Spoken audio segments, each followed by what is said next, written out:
नमस्कार दोस्तों, मैं दीपक महाजन आज आपसे कुछ बात कहना चाहता हूँ। हमारी बुंदेलखंड की वीर भूमि झांसी में एक कार्यक्रम आयोजित होने वाला है जिसका नाम है युग सृजिता कार्यक्रम। यह कार्यक्रम 1 से 4 दिसंबर 2023 में आयोजित होने वाला है और ये कार्यक्रम मुख्यतः हम लोग युवा वर्ग के लिए रखा है। युवा वर्ग में दोनों ही लोग आते हैं, बॉयज़ एंड गर्ल्स। तो इस कार्यक्रम का लक्ष्य क्या है? ये कार्यक्रम जो आयोजित होने वाला है ये शांति कुंज हरिद्वार हमारे परम पूज्य गुरुवर श्री रामाचार्य शर्मा जिन्होंने गाती परिवार की स्थापना की है, उनके द्वारा ये आयोजित होने वाला है। और इसमें पूरी झांसी और झांसी के आसपास के ज़िलों को लिया गया है। पूरे उत्तर प्रदेश के 72 ज़िलों को लिया गया है। तो इसमें गाती परिवार की पूरी टीम झांसी क्षेत्र की कार्य कर रही है, ये कार्यक्रम सफल हो जाए। और इस कार्यक्रम का मुख्य उद्देश्य ये है कि हमें युवा वर्ग को एक मार्गदर्शन देना है।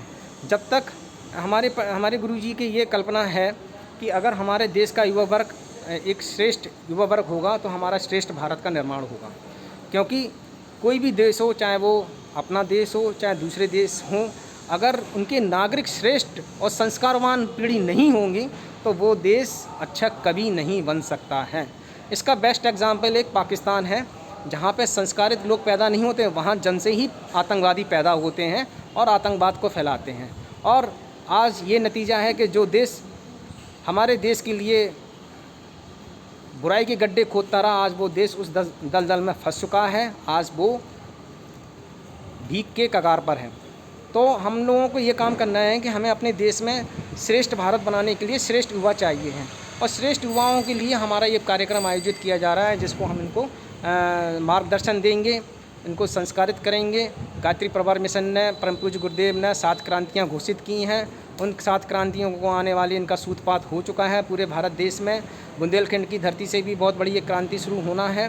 बुंदेलखंड की धरती झांसी, जो कि ऐतिहासिक वीर भूमि है, महारानी लक्ष्मीबाई की भूमि है और यहाँ पे बड़ी बड़ी क्रांतियाँ हुई हैं। अब मैं ये कहना चाहता हूँ कि हमारा श्रेष्ठ भारत, युवा भारत कैसे बनेगा।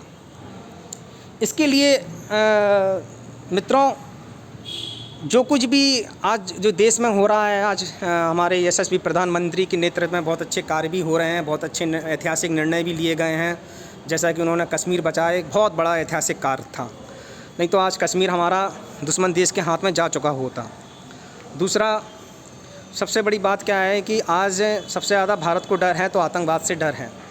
और दूसरी बात, हमारा युवा वर्ग है, बहुत भटका हुआ वर्ग है, जो कि सबसे ज़्यादा अपना पढ़ाई लिखाई में व्यस्त है, रोज़गार पाने में व्यस्त है।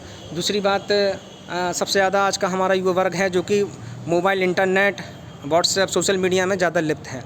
और दूसरी बात, नशे की गिरफ्त में भी है। बहुत बड़ा युवा वर्ग जो है नशे की गिरफ्त में है। तो इन सब चीज़ों से युवा वर्ग को निकालने के लिए एक संस्कारित युवा वर्ग पैदा हो, जिससे कि हमारे श्रेष्ठ भारत का निर्माण हो सके, उसके लिए कार्यक्रम है। आज हमने ये देखा है कि अपने अगर हम अपने भारत का गौरवशाली इतिहास उठाकर देखें तो युवा वर्ग द्वारा ने ही क्रांतियाँ की हैं। जैसा कि हमारे मध्यकाल में या उसके पहले आचार्य चाणक्य थे, तो एक युवा भी था जो कि एक गरीब माँ का बेटा था, जिसका नाम था चंद्रगुप्त मौर्य। उसमें इतना साहस था, जब चाणक्य गुरु ने देखा कि इसको हम एक अच्छा शासक बना सकते हैं, तो उन्होंने उसकी मदद की और उनकी मदद भी ली। और चाणक्य ने अपने बुद्धि बल से, विद्या बल से, अपने ज्ञान बल से नंद वंश को पराजित करके इस श्रेष्ठ राज्य की स्थापना की और अखंड भारत की स्थापना की। तो वो अगर गुरु का साथ, तो अगर ज्ञानी गुरु होगा और श्रेष्ठ गुरु होगा तो हमारा युवा वर्ग को अच्छा नेतृत्व, अच्छा मार्गदर्शन अवश्य मिलेगा।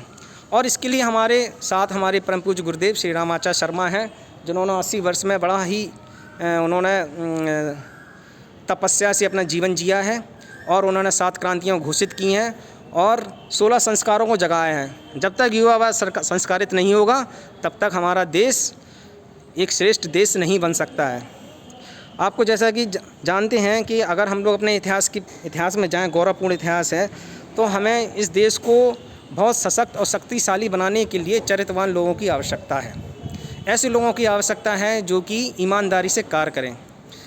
तो हमें ऐसे अनेक लोगों की आवश्यकता है। ऐसे हमें कई महाराणा प्रताप, चंद्रशेखर आज़ाद, भगत सिंह, सुभाष चंद्र बोस और छत्रपति शिवाजी, ऐसे अनेक लोगों की आवश्यकता है। ऐसे हमारे परम पूज्य गुरुदेव ने कहा है कि ऐसे लोग फिर दोबारा पुनः जन्म लेंगे, तब हमारा एक संस्कारित देश बन पाएगा और हिंदू सनातन संस्कृति की पुनर्स्थापना हो पाएगी। तो मित्रों, हम ये चाहते हैं कि हम लोग सब लोग एक साथ मिलकर एक टीम के साथ वर्क करें और इस कार्यक्रम को सफल बनाएं।